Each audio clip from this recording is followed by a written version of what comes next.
बच्चों, बेटा last video में हमने सोलेनोइड की बात की थी, ठीक है। और सोलेनोइड का जो मैग्नेटिक फील्ड आया था, सोलेनोइड उसका जो मैग्नेटिक फील्ड आया था वो था आपका म्यू नॉट एन आई। ओके बच्चों, तो यहाँ पर बेटा जो एन है वो आपका number of turns per unit length है, ठीक है। ये आपके पास एक सोलेनोइड था इस तरह से,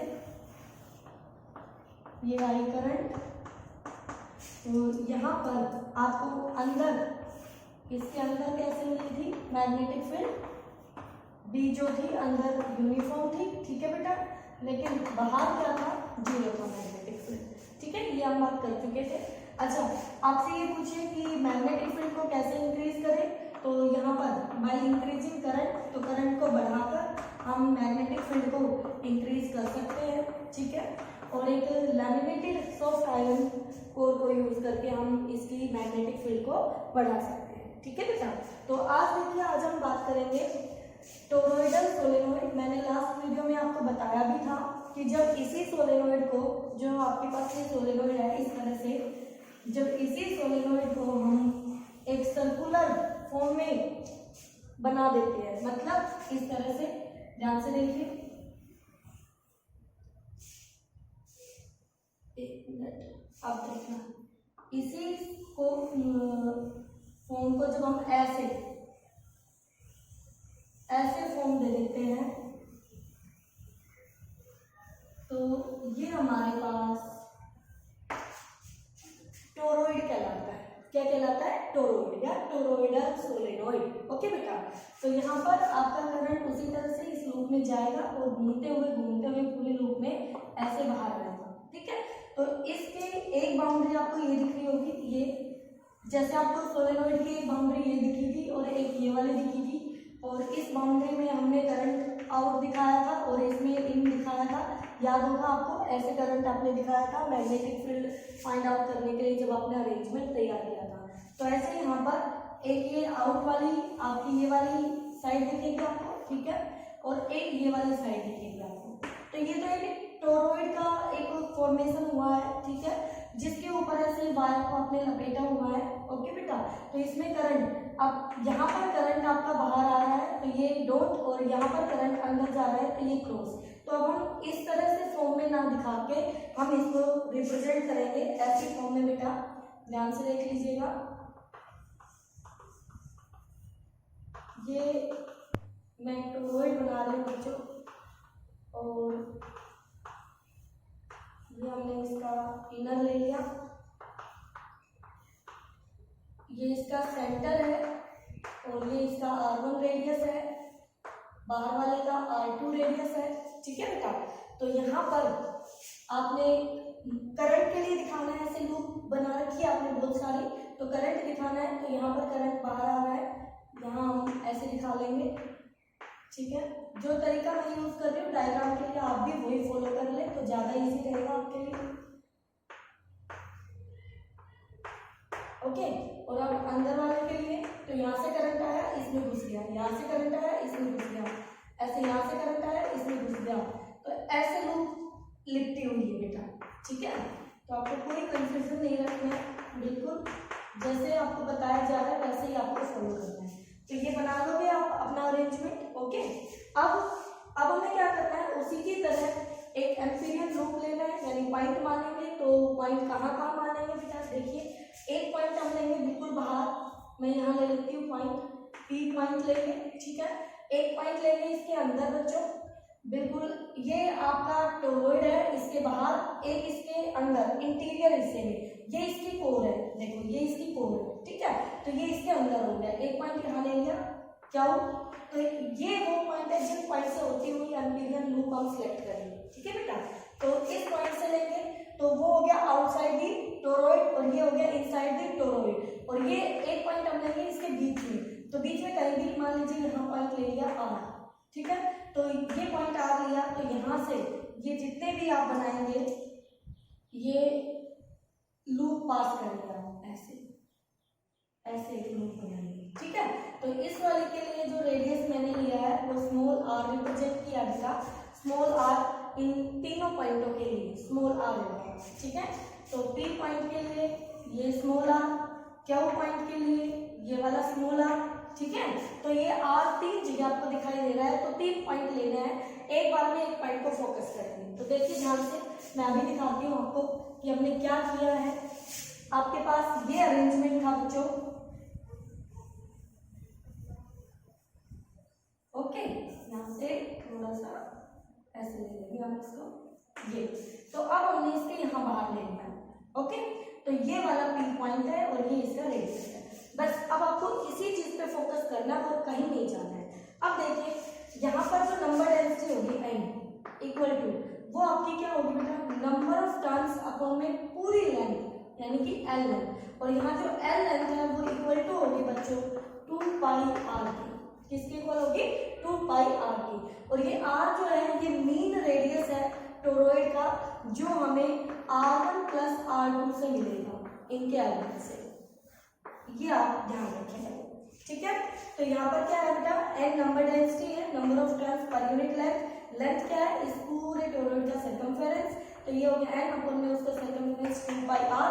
हम टोरॉइड की इनर रेडियस यानी यहाँ से ये वाली साइड r1 है और यहाँ से ये वाली साइड r2 है, बट हम इसके एवरेज लेके चलेंगे, तो एवरेज लेंगे तो हमारा यही पॉइंट आएगा, ये वाला पॉइंट जो r पे रिप्रेजेंट हो रहा है, तो वो हो जाएगा r1 प्लस r2 का हाफ, ठीक है बेटा, एवरेज हो जाएगा। तो अब यहाँ से आगे चलेंगे हम P पॉइंट के लिए। अब सुनिए, P पॉइंट के लिए एम्पियर सर्किटल लॉ अप्लाई करेंगे। तो कैसे करेंगे, P पॉइंट से हम एक एम्पिरियन लूप ऐसे ड्रॉ करेंगे, तो वो मैं अपने मेन डायग्राम में ड्रॉ कर दूं बेटा। मैंने डायग्राम में सारी चीजें दिखा दी, तो आपको कंफ्यूज नहीं होना है। पहले आप सिर्फ आप इस R पॉइंट को, इस Q पॉइंट को भूल जाएंगे, मैं इरेज कर देती हूँ थोड़ी देर के लिए, वापस ड्रॉ करूंगी, ठीक है। तो ये मैंने इरेज कर दिया बच्चों। तो अब आपको सिर्फ P पॉइंट दिखाई दे रहा होगा, और P पॉइंट से होते हुए अब हम यहाँ पर एक लूप ले लेंगे अपनी, जो हमारी एम्पीरियन लूप होगी। क्या होगी, एम्पीरियन लूप। तो ये आपकी क्या है बच्चों, एम्पीरियन लूप, ठीक है। अब आपको फर्स्ट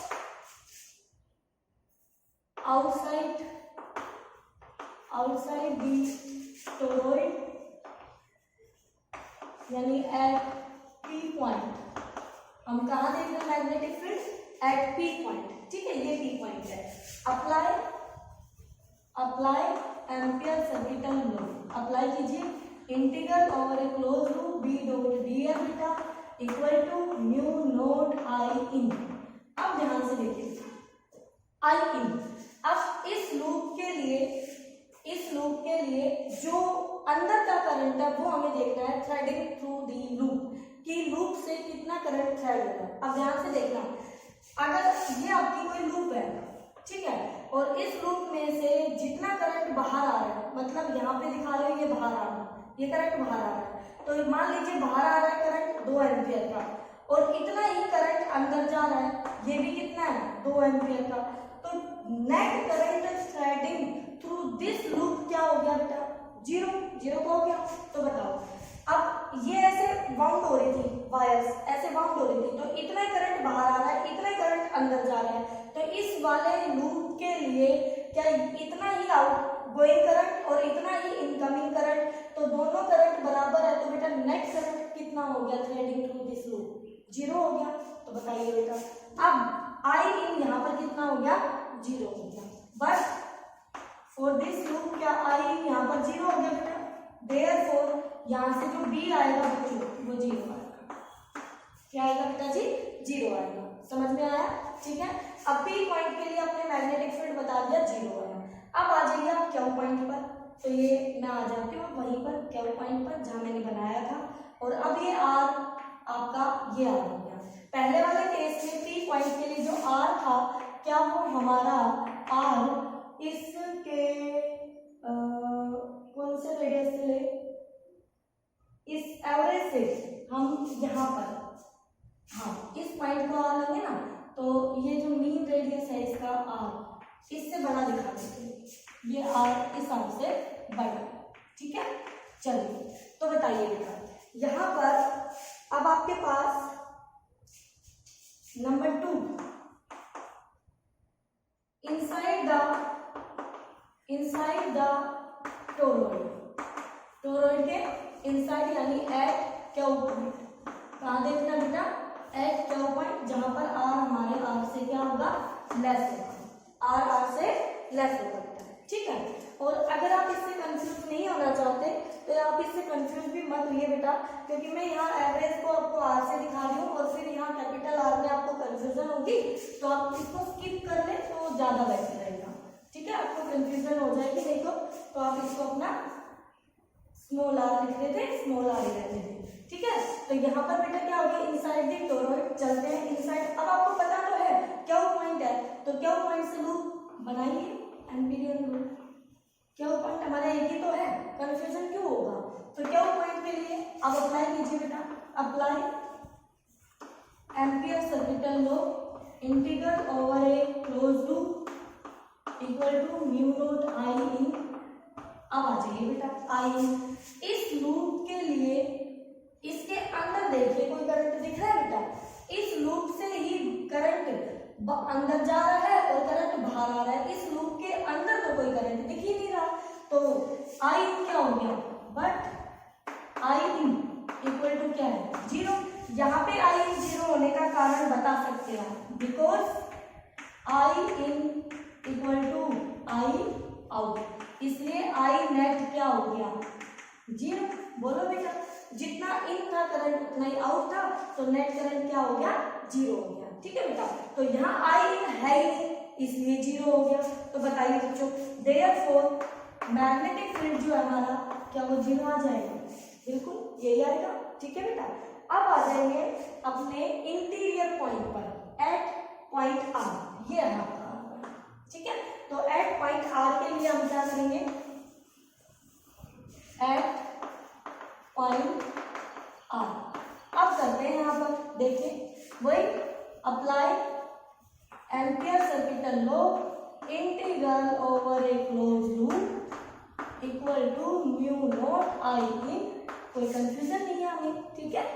तो यहाँ से वही बेटा बी डी एल कोस 0 1 हो जाएगा, तो बी बाहर, डी एल का इंटीग्रेशन इक्वल टू, और ये क्लोज लूप म्यू इन। अब इन की वैल्यू लिखनी है, आई इन कितना होगा, तो आई इन बताइए पहले कितना होगा, आई इन इक्वल टू, एक लूप में करंट आई है, ठीक है। तो कितनी लेंथ है आपके पास, ये लेंथ है आपके पास, ये एक लूप में आई करंट है और लेंथ है आपके पास 2 पाई आर, क्योंकि इसका रेडियस देखो बेटा आर है, इसका रेडियस आर है, तो हमारी पूरी लेंथ कितनी हो गई, जिसमें करंट क्या है, ये अंदर का करंट है, ठीक है। तो इसमें ये साइड वाला करंट है, तो ये कंट्रीब्यूट करेगा, तो एक कॉइल में आई है, तो ये कितनी कॉइल्स हो जाएंगी टोटल, तो उसके लिए नंबर डेंसिटी को और उतने सर्कमफेरेंस यानी उतनी लेंथ से मल्टीप्लाई करते और एक लूप के करंट से। तो बताइए बेटा, क्या आई इंटू में एन इंटू में 2 पाई आर आना चाहिए यहाँ पर, बिल्कुल यही आना चाहिए, ठीक है। तो देयरफॉर बी, अब ये डीएल इसी लूप का तो छोटा सा पार्ट है, यही तो एम्पीरियल लूप है जो आपने इसके इंटीरियर मानी है, बोलो बेटा, बिल्कुल यही मानी है। तो डीएल कितना होगा, 2 पाई आर हो गया, ओके। तो यहाँ से म्यू नॉट और आई इन की वैल्यू ये पुट कर दीजिए ब्रैकेट में, आई एन 2 पाई आर, तो यहाँ से 2 पाई आर से 2 पाई आ गया, तो B equal to mu naught N I, ये आपका रिजल्ट आ गया बेटा जी। रिजल्ट सेम वैसा ही आया है जैसा सोलेनोइड में आया था, ठीक है, जिसमें 2 एंड फ्री होते हैं, इसमें 2 एंड फ्री नहीं है, तो इसमें आपका कहीं भी मैग्नेटिक फील्ड हाफ नहीं होगा, हर जगह सेम रहेगा, but interior of the toroid में, इस अंदर वाले पार्ट में होगा। अगर आप चाहें तो मैं अब इसको ऐसे दिखा सकती हूँ, ये ऐसे डार्क करके, क्योंकि आप पूरा डेरिवेशन आप समझ चुके हैं। तो ये वो इंटीरियर पॉइंट है जिसमें आपको मैग्नेटिक फील्ड मिलने वाली है, ना इसके बाहर और ना इसके अंदर, आपको कहीं मैग्नेटिक फील्ड नहीं मिलेगी, बट दोनों में डिफरेंस एन का है। टोरॉइड का केस है तो जो एन होगा वो total number of turns upon में लेंथ, तो लेंथ यहाँ पर सोलेनोइड में आप एल लेते हैं, बट टोरॉइड में ये लेंथ जो है ये लेंथ 2 पाई आर के इक्वल हो जाती है। बस इतना आपको ध्यान रखना है, ठीक है। तो न्यूमेरिकल में आप ये जरूर ध्यान रखें कि न्यूमेरिकल में आपके पास सोलेनोइड का है या टोरॉइड का है, ठीक है बेटा। तो ये था आपके पास टोरॉइड का, जिसके लिए हमें मैग्नेटिक फील्ड फाइंड आउट करना था, ठीक है। अब हमें इलेक्ट्रॉन, कोई इलेक्ट्रॉन रिवॉल्व करता है तो उस इलेक्ट्रॉन के लिए मैग्नेटिक फील्ड की बात करेंगे, ठीक है। तो इसको मैं मिटा देती हूँ बच्चों, आप इसको अच्छे से पढ़ेंगे, ठीक है। डायग्राम को बना के देखेंगे, कोई भी कंफ्यूजन हो तो आप मुझसे पूछें, ओके बेटा। तो नेक्स्ट टॉपिक है हमारा magnetic field due to revolving electron. Magnetic field due to revolving electron. बेटा जी, रिवॉल्विंग इलेक्ट्रॉन किसी लूप में रिवॉल्व करेगा, सीधी सी बात है। ये आपकी वो लूप है जिसका रेडियस आर है, ये आपका इलेक्ट्रॉन है और ये रिवॉल्व कर रहा है, ठीक है। तो ये उसी तरह का हो गया कि करंट कैरिंग लूप, इसको आप एक करंट कैरिंग लूप से रिप्लेस कर सकते हैं। तो जब हमारे पास एक करंट कैरिंग लूप थी, उसमें करंट ऐसे घूम रहा था, तो हमने मैग्नेटिक फील्ड जो निकाला था वो mu nought upon 4 pi I by इसका रेडियस लिया था इनटू में angle subtended by the loop, यानी 2 पाई लिया था, ये लिया था। तो क्या ये उसी के इक्विवेलेंट है, यानी किसी लूप में रिवॉल्व करता हुआ इलेक्ट्रॉन उसी तरह से है जैसे किसी लूप में करंट घूम रहा हो, ठीक है। तो अब हम यहाँ से शुरुआत कर सकते हैं। मैग्नेटिक फील्ड हमें निकालना है, बट हमें इसके पैरामीटर्स की टर्म में निकालना है, ठीक है। तो देखिए बेटा, अब इलेक्ट्रॉन आपका इधर जा रहा है, ये इलेक्ट्रॉन का डायरेक्शन है, तो इलेक्ट्रॉन के अपोजिट में कौन जाता है, करंट जाता है, सीधी सी बात हमें पता है। इलेक्ट्रॉन की डायरेक्शन के अपोजिट में करंट जाता है, ठीक है बेटा। अब देखिए, आपने मैग्नेटिक फील्ड ये लिख लिया, magnetic field due to a current carrying loop B equal to mu nought upon 4 pi I by R into 2 pi. अब यहाँ पर थोड़ा सा चेंजेस करेंगे आप। आई करंट को लिखते हैं हम चार्ज अपॉन टाइम, ठीक है, rate of flow of charge per unit time. Charge है हमारा यहाँ पर 1 इलेक्ट्रॉन बेटा, और वो जब अपना एक राउंड पूरा करेगा तो टाइम लेगा t, लेगा कि नहीं। इसी को ये याद करो, यही रिलेशन हमने इलेक्ट्रोस्टैटिक्स में भी यूज किया था न्यूमेरिकल सोल्व करने में, ठीक है। यहीं पर 1/t जो होता है वो न्यू होता है, फ्रीक्वेंसी t न्यू, तो हम इसको ऊपर वाली टर्म में रिप्लेस कर देंगे, ठीक है।